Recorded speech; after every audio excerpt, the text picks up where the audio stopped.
नमस्कार दोस्तों, स्वागत है आपका आपके अपने यूट्यूब चैनल हिंदी श्री पे। हम सभी रामस्वरूप चतुर्वेदी जी की मूल पुस्तक हिंदी साहित्य और संवेदना के विकास का अध्ययन कर रहे हैं और जायसी तक का अध्ययन हमने कर लिया था। आज से हम सूरदास से आगे बढ़ेंगे। देखिए सूरदास जी क्या कहते हैं, चतुर्वेदी जी क्या कहते हैं सूरदास जी के लिए। सूरदास ने अपने काव्य के लिए जो जीवन क्षेत्र चुना है वह सीमित है, पर इसके बावजूद उनकी लोकप्रियता व्यापक है। तो इसका मुख्य कारण यह है कि उनका सीमित क्षेत्र गृहस्थ जीवन और परिवार से जुड़ा है। भारतीय परंपरा और जीवन क्रम में मूल इकाई परिवार के सौहार्द और संघर्ष ही कवियों के लिए उपजीव्य बने हैं। यहाँ के आदि काव्य इसी वस्तु के विस्तार को प्रस्तुत करते हैं। रामायण और महाभारत दो प्रकार के परिवारों की ही गाथाएं हैं। स्पष्ट ही परिवार की ये गाथाएं महाकाव्य के विधान में ज्यादा दक्ष ढंग से चित्रित हो सकती है। अतः हिंदी कविता का आरंभिक मुक्तक रूप कबीर और विद्यापति में जीवन के कुछ विशिष्ट पक्षों को लेकर चलता है। इसके पहले सिद्धोनाथों के विरक्त व्यक्तित्व में तो परिवार चित्रण का प्रश्न ही नहीं उठता था। यहाँ देखिए वो कहना चाह रहे हैं कि सिद्धोनाथों के विरक्त व्यक्तित्व में, यानी कि सिद्धोनाथों का जो व्यक्तित्व का वर्णन होता था उसमें पारिवारिक चित्रण का प्रश्न नहीं था। पृथ्वीराज रासऊ और पद्मावत में परिवार बसने का उपक्रम और संघर्ष तो चलता रहता है। पारिवारिक जीवन के अपने चित्र अपेक्षाकृत कम है। सूर की विशेषता इस बात में है कि मुक्तक पदों का विधान अपना कर भी उन्होंने परिवार और गृहस्थ जीवन के चित्रण को केंद्र में रखा है। आगे चलकर तुलसीदास रामचरितमानस में एक संतुलन बनाने का यत्न करते हैं। परिवार की व्यवस्था के लिए संघर्ष का चित्रण करने और स्वयं परिवार जीवन के अपने चित्रण के बीच। सुर पूरी तरह गृहस्थ मानस के कवि हैं। ये देखिए, ये चतुर्वेदी जी का मत है जो बहुत महत्वपूर्ण है। सुर पूरी तरह गृहस्थ मानस के कवि हैं। उनकी दृष्टि के केंद्र में नंद, यशोदा, कृष्ण और बलराम हैं। माता पिता की एक जोड़ी वसुदेव और देवकी की है, दूसरी नंद और यशोदा की।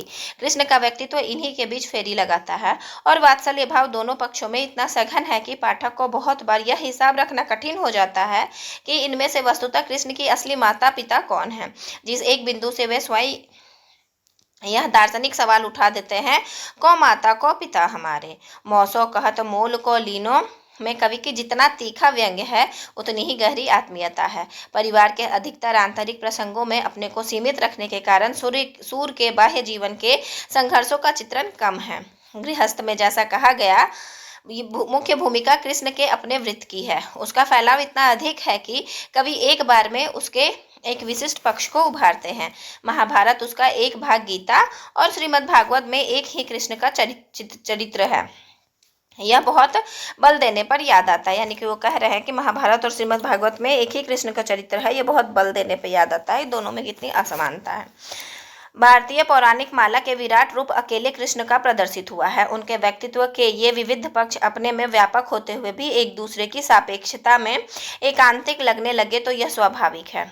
सूरदास ने अपने वृत्त की इस कठिनाई को पहचाना और इसलिए कृष्ण जीवन के आरंभिक दो चरणों, बाल्यावस्था, किशोरावस्था और तरुणाई के संधि स्थलों को चुनकर उनकी आंतरिक संगति बनाने में ही अपने जीवन कर्म को सार्थक माना। बालक गृहस्थ जीवन के विविध आकर्षणों का केंद्र बिंदु होता है। उसकी दृष्टि से परिवार का और परिवार की दृष्टि से उसका सौंदर्य चित्रण सूर के लिए अभिष्ट रहा है। गोपियाँ कृष्ण की शिकायत के बहाने उन्हें देखने को आती हैं। अपनी गाँव लेऊ नंदरानी माफी चाहती हूँ कोई यशोदा की शिकायत भी करती हैं। महरी तय बड़ी कृपण है माई। इन शिकायतों के रूप में मूलतः ब्रज का गृहस्थ जीवन ही चित्रित हुआ है। यदि ये शिकायतें गोपियों के लिए बहाना है तो और गहरे स्तर पर कवि के लिए भी। यहाँ केवल वात्सल्य का चित्रण नहीं, वरन उसे केंद्र में रखकर समूचा घर, परिवार, कुटुंब चित्रित होता है। कृष्ण के ब्यौरेवार दिनचर्या, संस्कारों और उत्सवों के क्रमिक चित्रण में एक पूरा परिवार और ग्रामीण समाज उभरकर सामने आता है। आगे चलकर युवा कृष्ण का जीवन भी एकदम निरपेक्ष या एकांतिक नहीं है। पूरा गांव किसी न किसी रूप में उसमें भागीदार है। बसंतोत्सव और रास के विविध सामूहिक आयोजन इसके व्यवहारिक प्रमाण हैं।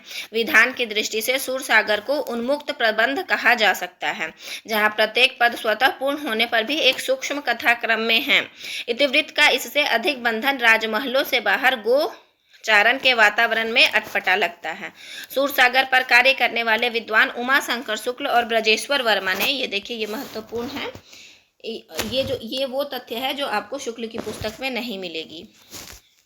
सूरसागर पर कार्य करने वाले विद्वान उमाशंकर शुक्ल और ब्रजेश्वर वर्मा ने लक्षित किया है कि बाल लीला के पदों में कवि ने कृष्ण की आयु के जो क्रमिक संकेत रखे हैं, एक पाखतराय मास को मेरो भयो कन्हाई, कान कुंवर की करहूं पासनी, कछु दिन जीवन की तन्मयता, मतलब कान कुंवर की करहूं पासनी कछु दिन, मतलब कुछ दिन तक कान्हा की पासनी करो। जीवन की तन्मयता अधिक है। फिर इस स्थिति का विरोधाभास आगे यूं उभरता है कि कृष्ण बाल रूप में तो वात्सल्य के ऐसे सघन आलंबन रहे, पर वयस्क रूप में उसके आश्रय कहीं चित्रित नहीं हुए। कृष्ण का व्यक्तित्व पूर्णावतार का कहा गया है, पर उनके व्यक्तित्व के अलग अलग पक्ष, ब्रज के बाल कृष्ण और युवा प्रेमी, महाभारत के योद्धा और कूटनीतिज्ञ, गीता के दार्शनिक और द्वारका के ऐश्वर्यशाली राजाधिराज क्रमशः अलग अलग ही चित्रित हुए हैं। उनकी आंतरिक संगति बैठाना रचनाकारों द्वारा कम हुआ है। यही कारण है कि पूर्णावतार होकर भी उनके खंड चित्र ही सामने आते हैं। शायद पूर्णावतार की रचनात्मक नियति और परिणति यही होनी थी। ठेठ हिंदी क्षेत्र में ब्रज का ग्रामीण अंचल, ब्रज का मूल अर्थ ही हुआ गोचारण का स्थल। यानी कि देखिए कि ठेठ हिंदी क्षेत्र में ब्रज का ग्रामीण अंचल जो हुआ है, उसमें ब्रज का मूल अर्थ क्या है? गोचारण का स्थल है। यानी कि जहाँ गोचारण करते हैं वह स्थल को ब्रज कहा जाता है। और महर के मंदिर पर बधाई बजने का दृश्य मानो नंद का पूरा पारिवारिक पसारा आंखों के सामने आ जाता है। यही सुर के कृष्ण की लीला भूमि है। पारिवारिक जीवन के हर कोण से यहाँ चित्र उकेरे गए हैं। मध्य देशीय जीवन विशेषता सारे तनावों और आघातों को परिवार के आत्मीय वातावरण के में झेलने का अभ्यस्त रहा है। यहाँ के समाज में तटीय जीवन की साहसिकता नहीं, मैदानी जीवन की शांति और सुरक्षा कामना अधिक है। परिवार इस सुरक्षा कामना का चरम प्रतीक है। भक्ति काल के उदय की व्याख्या करते हुए जब आचार्य शुक्ल इस निष्कर्ष पर पहुंचते हैं, यहाँ देखिए ये जो आगे का कथन हम पढ़ेंगे वो शुक्ल जी का मत है, तो इसलिए हमें ध्यान रखना है इस चीज को। इन कृष्णोपासक वैष्णव कवियों ने जीवन के प्रति अनुराग जगाया या कम से कम जीने की चाह बनी रहने दी, तो उनकी आशंसा समझ में आ सकती है। विषम स्थितियों के बीच किसी जाति की जीवनेच्छा को बनाए रखना एक महत्वपूर्ण रचनात्मक उपलब्धि है।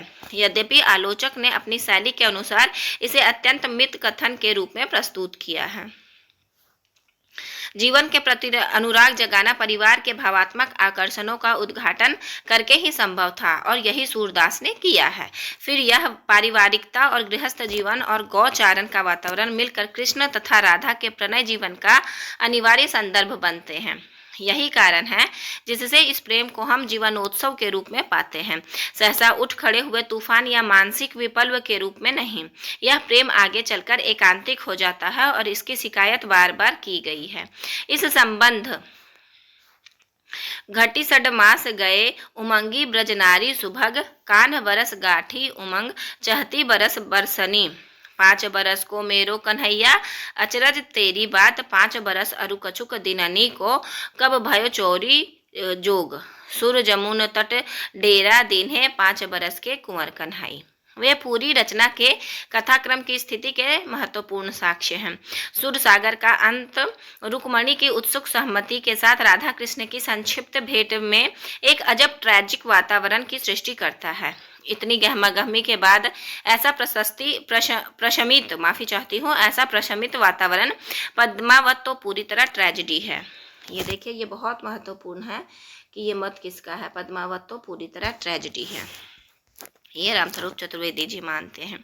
पद्मिनी के जौहर स्थल पर पहुंचकर अलाउद्दीन सुल्तान अलाउद्दीन एक मुट्ठी मिट्टी हाथ में लेकर उड़ा देता है और छार उड़ा देता है। ये देखिए कथन पद्मावत में किस प्रकार दिए हुए हैं।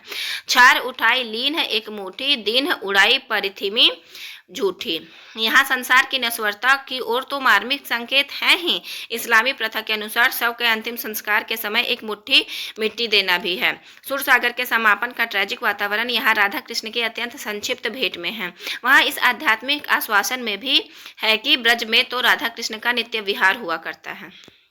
बेहसी कहियो हम तुम नहीं अंतर, यह कही के उन ब्रज पठई, सूरदास प्रभु राधा माधव ब्रज बिहार नित नई नई। यहाँ आश्वासन कुछ ऐसा उलट गया है जैसे ब्रज भाषा में विश्वासी शब्द का अर्थ विश्वासघाती होता है हो गया है। आदि से अंत तक सूरसागर का यह उन्मुक्त प्रबंध अपने विधान में बेजोड़ है। परिवार के संदर्भों में पली यह प्रणय गाथा जितनी सौंदर्यमय है उतनी ही कारुणिक। सुर में पारिवारिक जीवन की प्राथमिकता और रसमयता बढ़ाने वाला एक तत्व और है गोपालन। यहाँ देखिए कि सूर के पारिवारिक जीवन में प्रामाणिकता और रसमयता बढ़ाने वाला, यानी कि सूर ने जितनी पारिवारिक रचनाओं का उन्होंने रचना किया है उसमें प्रामाणिकता लाने के लिए एक तो ऊपर में गोचारण दिया हुआ था और यहाँ गोपालन दिया हुआ है, जिससे कृष्ण होते हैं गोपाल आगे चलकर दोहरे अर्थ में है। बालक और गाय गृहस्थ जीवन के दो अनिवार्य अंग है, भावात्मक और व्यवहारिक दोनों स्तरों पर। इन दोनों के सूरसागर में कितने प्रस्तुत और अप्रस्तुत रूप हैं जिनकी गिनती कठिन है। माधो जू यह मेरी एक गाय, अब आज तय आप आगे दई ले आइए चराई। मन का हरहा गाय के रूप में चित्रण जितना सटीक है उतना ही संदर्भ और परिवेश से जुड़ा हुआ है। पारंपरिक अलंकार विधान में प्रस्तुत अप्रस्तुत एक दूसरे के इतने निकट कम आते हैं। आज सूरदास का वाचन उन्होंने सूरदास का तक का मत उन्होंने इतना ही प्रस्तुत किया है जो अब संपूर्ण हो चुका है। अब आगे के वीडियो में हम तुलसीदास जी से पढ़ेंगे। आप सभी का सुनने के लिए बहुत बहुत धन्यवाद।